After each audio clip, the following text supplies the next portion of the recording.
L'enjeu de créer une VSL et un tunnel, c'est vraiment de comprendre en profondeur les douleurs, les croyances et les solutions pour les personnes que tu veux accompagner. Et pas juste de te dire, bon, je prends tout le monde, je fais du contenu et les gens viennent à moi. C'est quoi concrètement les douleurs qu'ils ressentent? Et c'est là, en fait, c'est intéressant parce que ça demande quand même de décortiquer le truc que tu fais depuis des années pour lequel tu t'en rends pas forcément compte.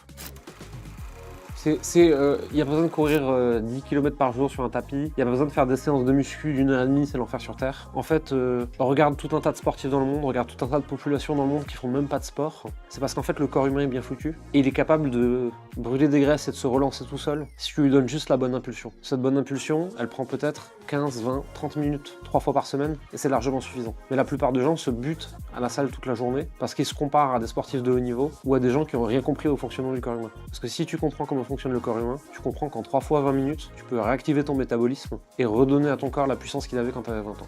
Tu penses qu'il va falloir aller faire du cardio tous les jours, alors qu'en vérité, la plupart des populations ne font pas de sport. Ils ont juste une bonne compréhension du corps humain. Il suffit juste de donner la bonne impulsion. Tu fais 3 petites séances de 30 minutes. Si tu comprends le métabolisme et tu comprends ce qu'il faut faire pour ton corps, tu verras que tu n'auras pas besoin de faire comme les sportifs de haut niveau. C'est pas ta faute si tu n'y arrives pas, tout le monde a tort, personne ne dit la vérité, il y a un secret, personne ne le connaît, mais regarde, si on regarde bien, le secret existe et il est devant nous. Et est-ce que je peux dire, et grâce à ça, tu auras aussi une meilleure confiance en toi, meilleure estime de toi, et tu vas installer, oser un miroir devant ton lit, pour conclure. L'idée du miroir devant le lit, j'adore. Meilleure confiance en toi, meilleure estime de toi, on s'en branle, ils s'en foutent. Donc grâce à ça, tu vas oser installer un miroir devant ton lit. Et monter sur la balance ou pas forcément. Ouais, le miroir, c'est assez parlant. La balance, on s'en fout, le miroir est plus parlant, je pense, pour ta cible.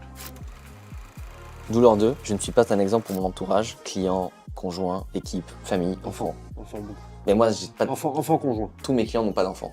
Enfant conjoint. Équipe, moi, ça revient. Startup, ouais. Ouais. Au milieu de startup, ouais. Ailleurs, bof. Et la croyance, c'est je ne peux pas performer dans le business et dans la santé. Et donc, Ouais. en fait, si je prends soin de moi, je vais devoir sacrifier mon entreprise alors que j'ai une vraie raison d'être, une vraie mission à accomplir. Et moi, je dis, mais non, mais t'as pas compris, en fait. Si tu manges mieux, tu gagnes de l'énergie, donc tu gagnes du temps. Pas comme ça qu'il faut l'amener. Tu penses que, Mhm. et t'as raison. On sait tous que si tu fais une séance d'1 h 30 de sport intensif, t'arrives plus à travailler. On sait tous que si t'es en déficit calorique, t'arrives plus à travailler. On sait tous que tout ce sport va te faire dormir différemment et t'arrives plus à travailler. Et donc t'as raison. Le problème, c'est que tu t'entraînes depuis toujours de la mauvaise façon. Et tout le monde s'entraîne de la mauvaise façon puisqu'il s'entraîne pour être un sportif et pas pour être un entrepreneur. Et un entrepreneur doit s'entraîner pour performer, pas pour être meilleur en sport. Tu pourrais tellement prendre mon marché.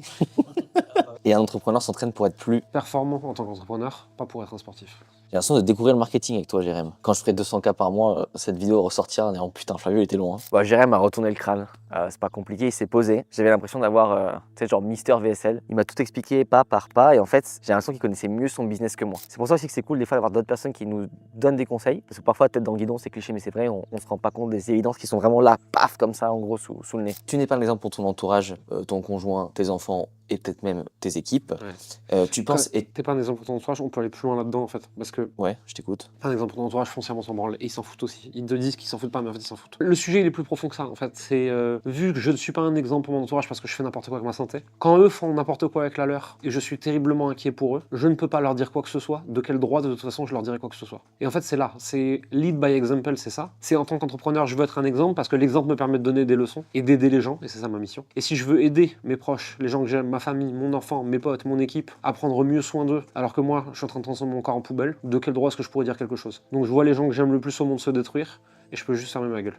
Ok, donc en fait, t'es pas un exemple pour ton entourage, et en fait, ça c'est ce que tu te dis, mais la vérité c'est que ça va encore plus loin, c'est que tu fais n'importe quoi avec ta santé. Donc quand tu vois des proches le faire et que ça te saoule, tu peux rien leur dire parce que t'es pas un exemple. Pas ça te saoule, tu vois tes proches se détruire, ça te terrifie, mais t'as rien le droit de dire, parce que toi tu fais pire. Et du coup, tu te rends compte que ton corps est une poubelle et que tu as besoin de montrer l'exemple pour ensuite pouvoir conseiller et aider les gens parce que c'est ta mission de toute façon. Là tu te rends compte, tu sais Ok. que tu as transformé ton corps en poubelle, et donc de quel droit t'irais prendre soin des autres si tu ne prends même pas soin de toi-même? Ça, c'est la douleur.